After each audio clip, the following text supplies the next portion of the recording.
আমার নাম তানিয়া। আমি একজন কৃষানী।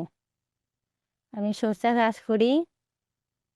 আমার সরষা ক্ষেতে পোকায় লাগছে, মানে সাদা সাদা হয়ে গেছে। পোকা খেয়ে পাতাগুলো কোঁকড়ানো কোঁকড়ানো হয়ে গেছে, পাতা ছিদ্র ছিদ্র হয়ে গেছে। এর জন্য সমাধান কি, মানে কি করলে ভালো হবে, এটা জানতে চাচ্ছি। বিসমিল্লাহির রহমানির রহিম।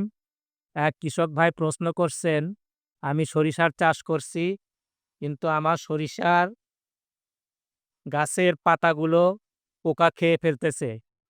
পোকা খেয়ে খেয়ে ফুটা করে ফেলতেছে, গাছের বাড়তি কম হচ্ছে।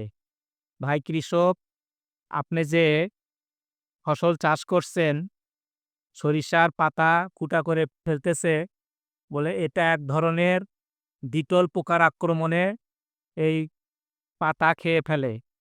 এজন্য আমাদেরকে অবশ্যই খেয়াল রাখতে হবে যেন এই পোকা জমিতে না আসতে পারে। এই পোকার আবাসস্থল হলো আগাছা।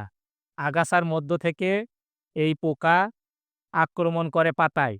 এজন্য আমাদেরকে খেয়াল রাখতে হবে যেন সরিষার ক্ষেতে আগাছা না থাকে, আগাছা দমন করতে হবে। আর যদি এই পোকার আক্রমণ বেশি হয়, তাহলে আমাদেরকে অবশ্যই কিছু পদক্ষেপ নিতে হবে। আলোর ফাঁদ ব্যবহার করেও আমরা এই পোকাকে দমন করতে পারি। আবার যদি আক্রমণ বেশি হয়, তাহলে আমাদেরকে অনুমোদিত যে কোনো কীটনাশক ব্যবহার করে এই পোকা দমন করতে হবে। ধন্যবাদ।